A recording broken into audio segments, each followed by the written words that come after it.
Hello, Superdean here, and welcome to another movie review. This time of Annabelle Comes Home, the new horror film from the Conjuring universe. It's been out for a couple of days now, I think. I'm not sure. I get a bit mixed up because I have a couple of people on YouTube who watch it in America, and it always comes out first in America, and it comes out here in the UK, and I get a bit mixed up and stuff. But yes, me and my wife have just been to see it. We just got back. I probably will be uploading this video tomorrow because I'm recording it straight after, so I can get time to edit it and stuff. But yes, it's a good film. It's a weird film in places, but it's a very good film. If you're like into the horror films, if you're into the Conjuring universe, I fully recommend going to watch it. If you're into horror films, it's a good film. If you're not really into the horror films, or if you're not knowing of the Conjuring universe, it might be a bit of a swerve, but it still is a very good horror film. I will get into a few spoiler things in a couple of minutes, but I want to get other stuff out of the way. Like I said, good film. Can go watch it. But I would say if you can go watch a horror film, please go watch it in the cinema. It's the best experience. I know it's easy for me because I can literally just get up and go to the cinema because I now have the offers and stuff, and it's just a lot easier. But people I still hear, oh, my friend that downloaded it and this stuff. You don't download it. It's cheeky. Go to the cinema. It's the best experience for the horror. As I will tell a story when I get to the spoiler bit, because it's something happened. It's a massive bit in the film. I don't want to spoil it, but I will go into a spoiler because it was quite funny. But yes, so if you can, please go watch it. It's a very good film. Again, it's just those ridiculous films where the sound it makes the film so much better. The well-timed music, the sound effects, all that. The tension bits where you're like thinking one thing, like, ooh, what's gonna happen?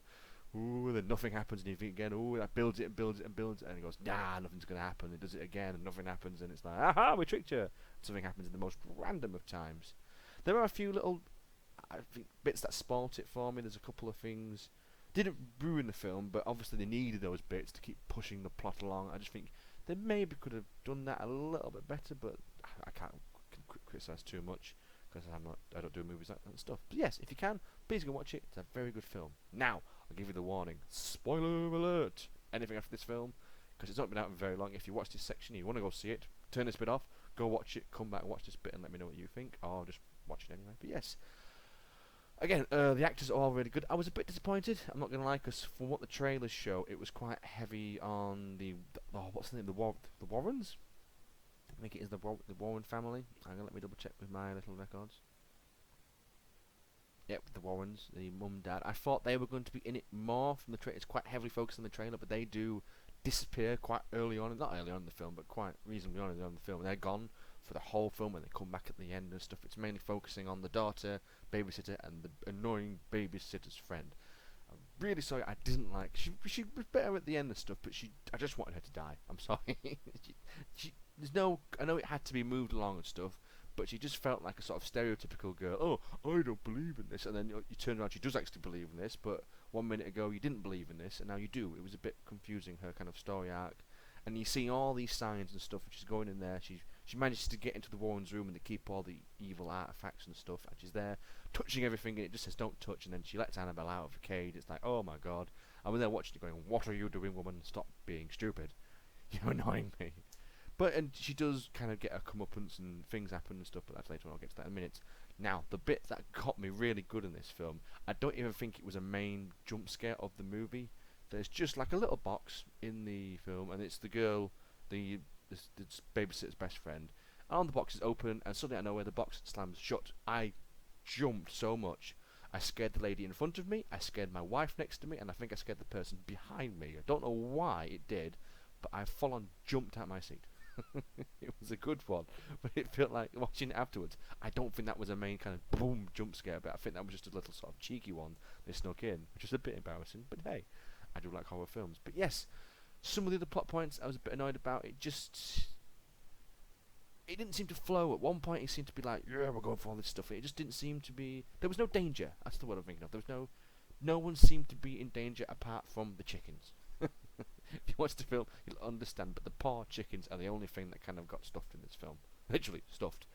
But there was moments where you think, oh, something could happen, and then just scaring you, because I kind of thought the idea of these ghosts and stuff were to possess and then get themselves back into the world, but they seem to be going, oh, I'm going to do it, oh no, I'm not going to do it, I'm just going to make a jump, and that's all they seem to really do, which, excuse me, was a bit of a shame, because I was kind of hoping they're a bit more. Obviously at the end, you see the film, there's like a bridesmaid monster, oh ghost, she does possess the babysitter's best friend, and she manages to sort of, she's there about to strangle her, and the little girl flicks on a projector, and it's father there going, "I," an old video of a exorcism. God, I can't think of the word. Then I'm there whacking in my arm thinking of a word. But, yeah, but an old exorcism video pops up, and that then stops them from being. She's like, "Oh my God, it's exorcism!" But I don't know how that works. Because surely it's a video. Surely she can just like turn away from the video and not say, "Oh look, I'm fine now. I can still come and kill you." But the video cures her, and then randomly in the next scene, she's completely back to normal. No marks. She's got her clothes back on because she was in the wedding dress. I think surely you'd still be in the wedding dress. You're not just going to get up and go.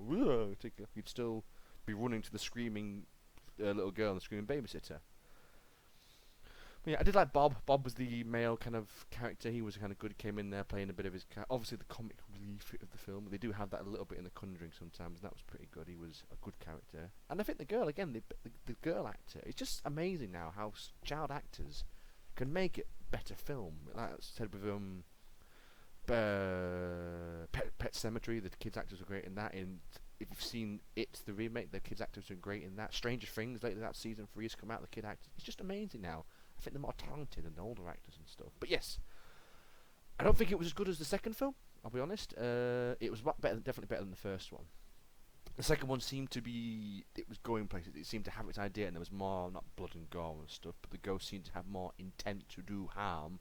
In this one, it was definitely more of a sort of, I'm going to make you jump, boo, okay, I'm going to run and hide behind the next bush, and wait till you walk down this corridor to scare you then. But the jump scares in the film were good scares, and I do like a good scary film. They were right, perfectly timed. And that whole thing when they build it, and go, no, and slow it down and stuff, and the little just sneaky bits where you walking through a room, and Annabelle's just sat in the corner, just like completely out of focus, like, I saw Annabelle in the corner, and other bits and stuff where it's just great film and great cinematography, I believe the word is. But yes, it's a very good film. The second one, like I said, though, is better, so if you are going to watch the Annabelles, I watched the first one. I don't think everyone seems to be down on this film. A little bit of this film as well. I don't think, I've seen reviews on this, and it seems definitely have been squashed down a little bit too much. I don't think it deserves some of the criticism. It does little bits and stuff. I think they had like ideas, and they didn't seem to run with them. They seemed to go, now I'm going to stop here and just wait in the corner of it. I think if they'd kept going with some of these ideas, it could have actually been amazing and stuff. And just to have introduced you to some more of the kind of ghosts and stuff in the little room they had, I think they could have had some better ones. I would love to see like a little ghost monkey, because they had the monkey playing the whatever that thing is called. They have it in an accordion, a kind of like a ghost accordion monkey wandering around and stuff. But yeah, it was a very good film. It's kind of a little bits and bobs. I don't want to go too negative, but I did thoroughly enjoy it because I do enjoy horror films and stuff.